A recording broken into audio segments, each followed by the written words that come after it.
Take the next step toward the career you want, be it business, cybersecurity, healthcare, or more. UMGC can help you get there. No application fee when you apply by August 31st. Visit umgc.edu. Certified to operate by Chev. A burst pipe at 3 a.m. is a bad way to start the day. A cold shower in November isn't invigorating. So before you start freaking, call Beacon. Beacon Plumbing, Heating, and Mechanical is just one call away 24 hours a day. 1-800-FREAKIN or beaconplumbing.net. Well, BJ, there's huge news going on in the world of Seattle sports, so we have to talk to our good friend Mitch Levy about it with the Seattle Kraken signing Jared McCann, 5 years, $25 million. It just felt like the right time to have Mitch back on the show. So please welcome to the show, Mitch Levy. That is big news. 5-year contract to our, really to our first hockey player long-term style. I mean, Mitch, this is the biggest news in Seattle history.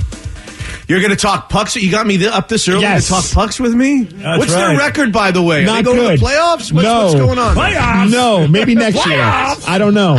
It is funny to think, though, 5 years, $25 million total. That's not even half of Aaron Rodgers' salary for one season. Is that a big deal? See, I don't even know salaries in the NHL. Is that like a big thing, or is that not a big thing? It's a good thing. It's not a huge thing, but it's a good thing. I'm talking about the contract. What do these guys make? What does Ovechkin make? What do these guys make, the big guys? They don't make $50 million, do they? No, but $50 million a year? Definitely doing more than $5 million a year. I think like 10 or maybe 15. I'm not positive. Yeah, $5 million in hockey is respectable. It's a pretty good deal because hockey just doesn't make the kind of money that the NFL does. It's not on the same level, but it's funny when you think about like a 5-year deal is less than what a star football player makes in one season. Well, Russell's going to get a big deal. Don't cry for him. I think he's okay now at $35 million per year. I think he's going to be okay. I don't think you have to pass around the hat. But some big dollars were being spent yesterday with. I'm sure Aaron Rodgers is going to get his $50 million a year, and at some point Russell Wilson's going to get his 45 to 50, if not more, million per year from the Denver Broncos. So, but it was quite a day yesterday. I wonder from your guys' perspective and your audience's perspective, how much chatter about it, how much talk about it, how many emails, how many texts about it. Was it a main thing for you guys? Yes. Oh, yeah.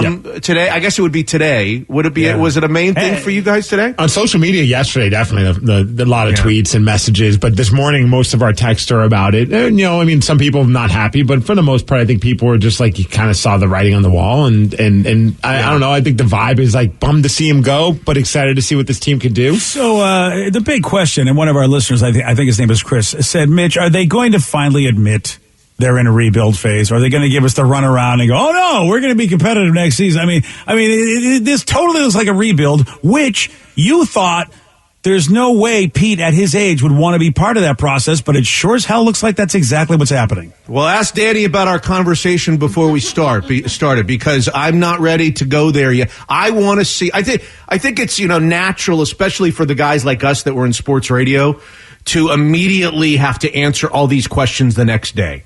Yeah. And maybe this is not the answer that you want, BJ, but you got to wait. You got to wait. It's possible there are other things coming and coming soon. We've got free agency. We've got the draft. We've got trading season. There's still a lot that can happen. If we get to next year or we get to training camp and Drew Lock is out there and nothing significant has changed with the quarterback position especially, then I would say, yeah, of course, they're in rebuilding. I mean, you can't deny that. I would just say to you guys, let's wait to ask that question. Let's just see what's around the corner. John Schneider, love him or hate him, always had these things on his desk. I forget what he used to call them. He's got these things on his desk where it's a series of things, options, different roads, different avenues to get to a season. This is good. This is just the beginning of one of those sheets of paper that are on his desk with a number of things to follow, okay, a path. I still say that Pete Carroll is the age that he is. He might have more energy than me. He might be a younger 70 whatever than me. I'm not 70-something, but let's just see. I would just say let's just see if they're in the rebuild mode or not. Let's just see. What do they need to do, again, because we want to ask you all the questions. Talking to Mitch Levy, of course, don't forget his podcast, Mitch Unfiltered. Anywhere you can get podcasts, MitchUnfiltered.com. And of course, there'll be a lot of conversation about this. All right. So then what do they need to do to make us believe they're not in rebuild mode because they let Bobby Wagner go, which, not a surprise. They've freed up a lot of dough as well as got a lot of draft picks. I mean, there's going to be a lot of new faces, and can we really expect those new faces to make us playoff competitive? I mean, do you believe there is a path to that? Well, first of all, I don't know that you're right about there's going to be a lot of new faces. We know for sure there's going to be a couple of new prominent faces. Let's slow down for a second, okay? Bobby Wagner could be on the Seahawks next year. Oh, really? Of course he could be. They went to Bobby Wagner, and they said $20 million against the cap is not good for us right now at your age and where you are. Will you negotiate? I'm sure there was a renegotiation. Are you willing to take less? Can we renegotiate that deal? And the two sides couldn't come. It's very possible. I'm not saying this happened. I'm not over there.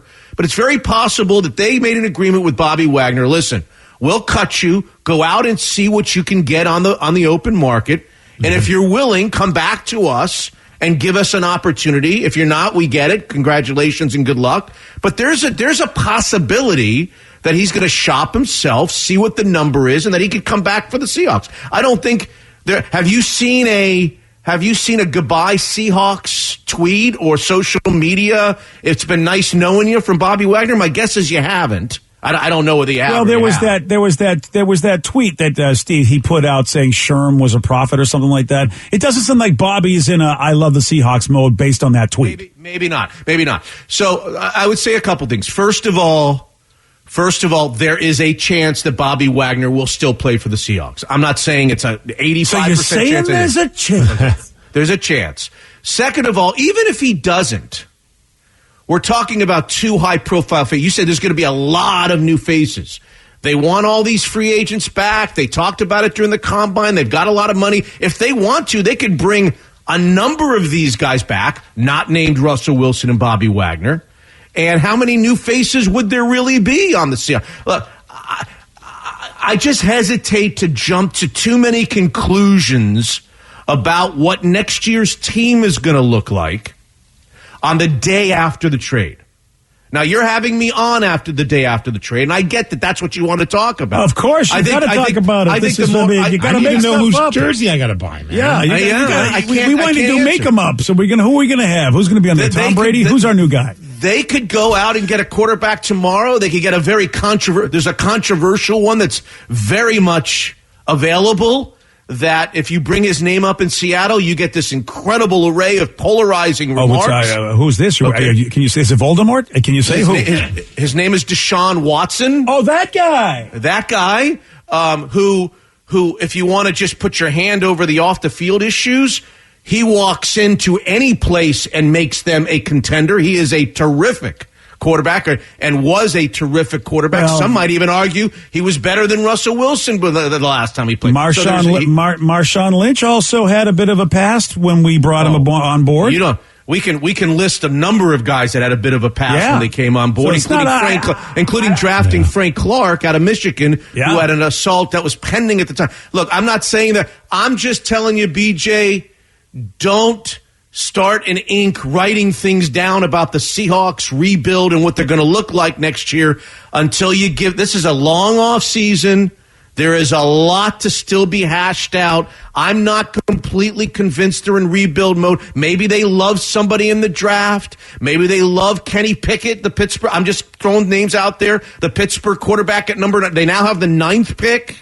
Okay, They have the 40th pick. They've got a ton of cap room now, especially after the Wagner deal yesterday. They saved a ton of money on Wagner yesterday. They already had a lot of money to spend in free agency.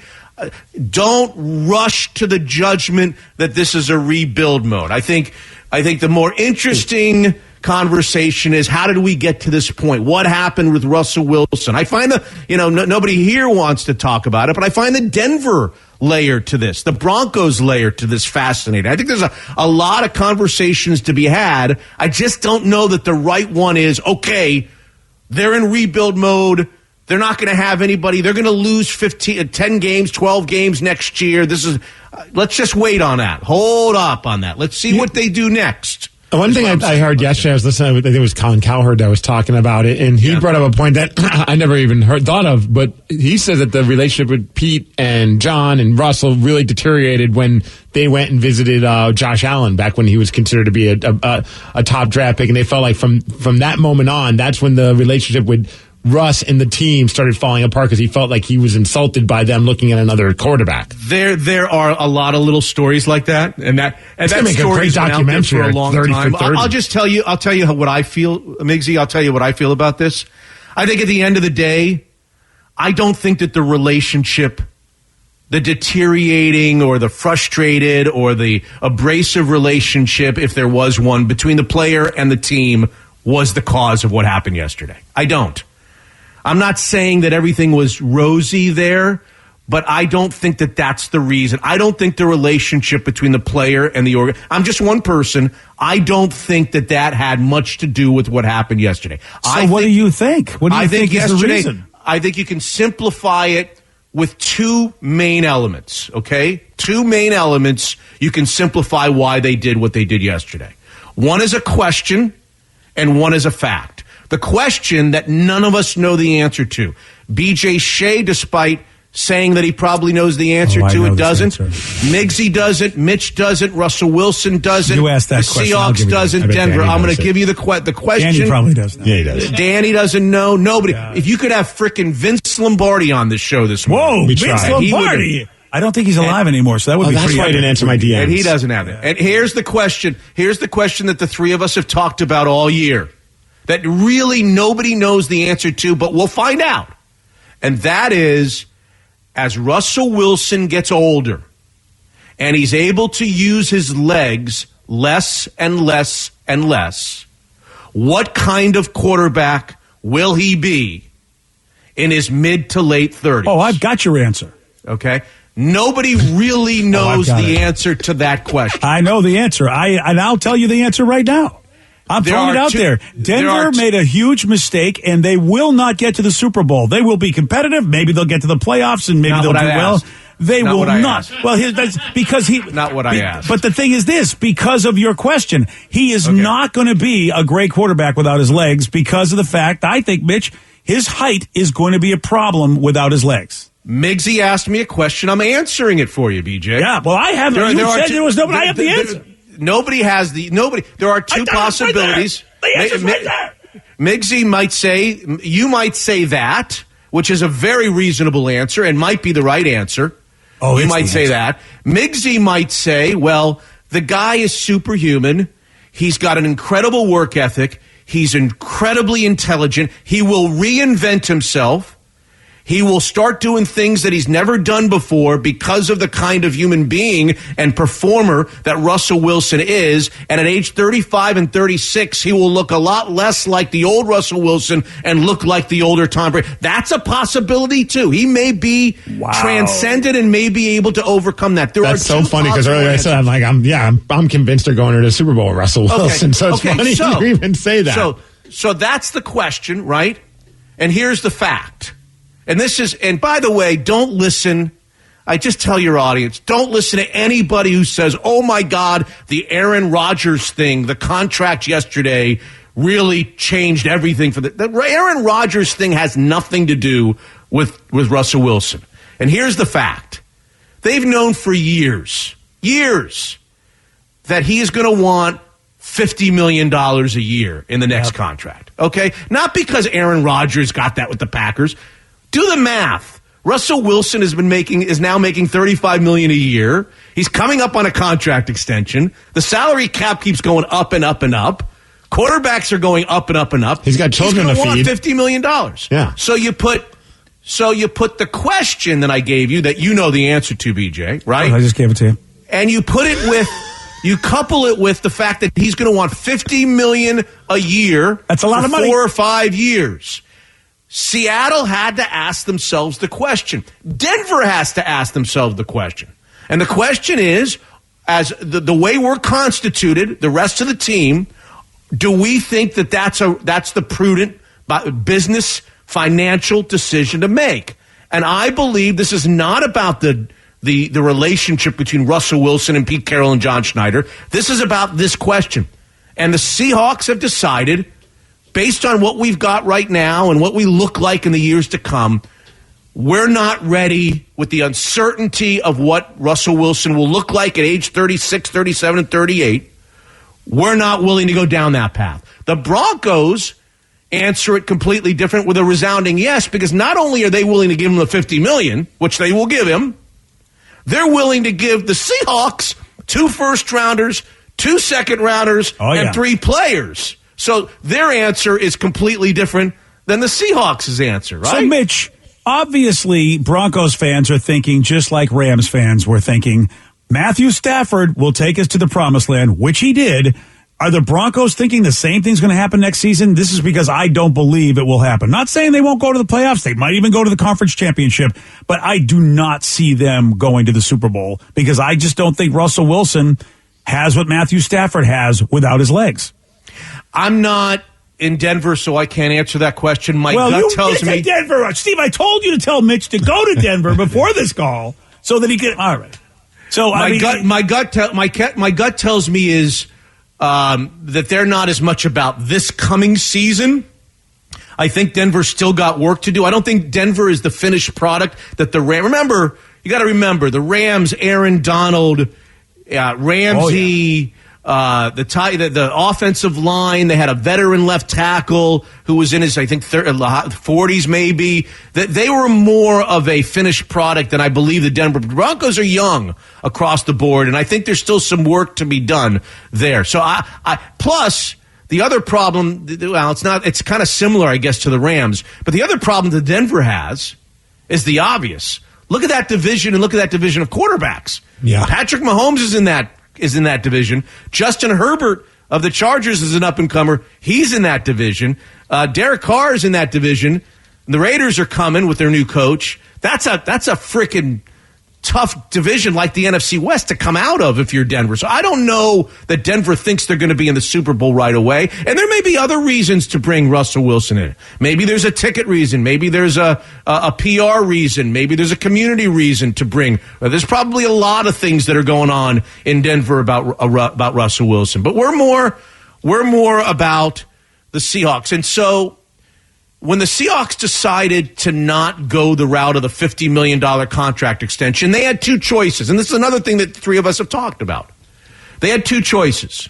Once they said, you know what?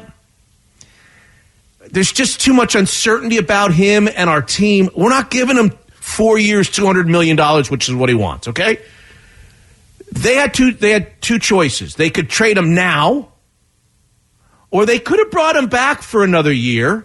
Yeah. Played 1 more year and then traded him with 1 year left on his contract. Yeah, I wish they traded him. And the decision was to trade him now because they must have really loved the Broncos package, which I'm curious about. Because if you say to me, Mitch, is there anything about all this that you're underwhelmed about? I would say I wouldn't say underwhelmed. I'm a little shaky about the package of picks because first of all, they got 3 players who've been described. I mean, I know Noah Fant is a good tight end. The quarterback has been Crapsville. Maybe there's something in there that the Seahawks see and maybe that they can revitalize. But Drew Lock has been lousy. I mean, he's not the answer. The defensive lineman has been described to me. I don't know much about Shelby. He's been described to me as a rotational pass rusher. So they haven't gotten, in terms of a player, anything that's revolutionary or anything that's going to walk in here and be like, remember what Mike Cameron was when he came in for Griffey? And remember what Ray Allen was when he came in for Gary Payton? People are quoting those 2 days in sports history here in Seattle. The day they lost Griffey and the day they traded Gary Payton. I don't see any of these 3 guys being any of that. So now you look at the picks. They got a 1st and 2nd this year from Denver, and they got a 1st and 2nd next year. Okay, this year we like because the 1st this year is the 9th overall pick based on where Denver finished last year. And we like the 2nd rounder, which is the 40th. 9th overall, pretty good, right? We like 9th overall. They'll probably mess it up, but we like 9th overall. We like 40th overall. The question now becomes, come back to your question, BJ, which is, are the Broncos thinking Super Bowl next year? Next year's a critical year for the Seahawks to watch the Broncos, because the first rounder and the second rounder in 23 are based on where the Denver Broncos and Russell Wilson takes them in 22. That's a good point. I'm worried about that. I'm worried that the Broncos will go out and win 11 games, maybe not be a Super Bowl team, but be a playoff team. And now we're talking about a draft choice in 23 that instead of being 9 is 20, 22, 23, and the second rounder, instead of being 40, is 50 or 55 or 56. I'm curious, because you would figure, even though what they said at the Combine, you remember what Schneider would said at the Combine, we're not shopping Russell Wilson, this, that, and the other thing. Lied to us. If you're going to do a deal, deal like this, you've got to make sure you know that you've turned over every stone and you know exactly what everybody who Russell Wilson would agree to be traded to, right? You can only negotiate with the teams that he's going to okay, because he's got veto rights. So let's say that he gave them. We know that Denver was his first choice. He's thrilled with Denver. That's where he wanted to go, by the way. But let's say he gave them 6 teams. Don't you think that John Schneider was working the phones relentlessly with those 6 teams in an auction type of situation, an eBay type of situation, finding out who would give them the best package of players and picks that they could get? And I guess, there's no way that wasn't happening. And he has concluded that this is the best package, which I like, but I don't. I'm worried about next year's picks, I guess is what I'm saying. I'm worried about next year's picks. And that's fair. I mean, especially you're trading a guy that they hope makes them a great team, which, of course, like you said, diminishes their picks. Yeah. Yeah. And then that's why I hope we're rebuilding so we get better picks. Right. For our own picks. Right. The worst thing that can happen to us if we do like we've been doing, go to the playoffs and then get knocked out, win a division, get knocked out, and then it's like, great, we have no picks, we've got no thanks. I know we got to go. So I leave you guys with the most important question of all that you don't have to answer today. I have the answer probably, but you go ahead. This is the most important question of all. If they are in a rebuild mode, is Mitch on Mondays on BJ and Miggs canceled if they're in rebuild mode? Well, or am I back talking hockey, talking McCann? What am I doing here? We've canceled you we've canceled you like completely anyway, like off of the internet for all of your bad football opinions. I mean, we've canceled you for that. But I think we still have him on, don't we, Steve? I mean, how come we don't have Mitch on? We call it Rebuilding with Mitch. Rebuilding with Mitch. Yeah, we do that. Rebuilding with Mitch. I love this plan. This is a great idea.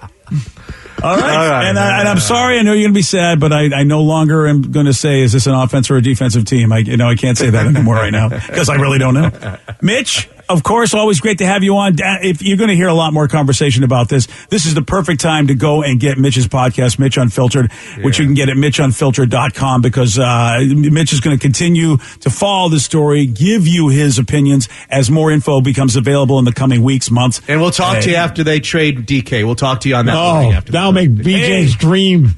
Tyler Lockett. The rumors are about Tyler Lockett, and don't even get me started. I mean, we know you hate DK Metcalf. I don't hate him. Yes. I love him right now. He's got the most upside to get rid of him right now. Now's the time. We always wait till it's too late, till somebody hurts their finger. All right, well, there you go. MitchUnfiltered.com. Check out the podcast anywhere you get podcasts. Mitch, always great talking to you, buddy. Thank you, sir. Take care. All right, well, there you go. BJ and Miggs, mornings on The Rock, 99.9 KISW. Take the next step toward the career you want, be it business, cybersecurity, healthcare, or more. UMGC can help you get there. No application fee when you apply by August 31st. Visit umgc.edu, certified to operate by Chev. For tank and tankless hot water heaters, for clogged drains, for leaky faucets, for toilets that won't flush. Stop freaking and call Beacon. Beacon Plumbing, Heating, and Mechanical is your trusted source to solve all your plumbing needs. 1-800-FREAKIN or beaconplumbing.net. Your home equity. It could be an untapped opportunity instead of an untouchable asset. Introducing HomeTap. HomeTap is an investor, not a lender. They give you cash in exchange for a share of your home's future value. Use it to pay off debt, make renovations, fund a business, or just live a better life. There's no interest or monthly payments to worry about. HomeTap. Get more from home ownership. Get more from life. Subject to eligibility, terms and conditions apply. Visit HomeTap.com to apply in minutes. That's HomeTap.com.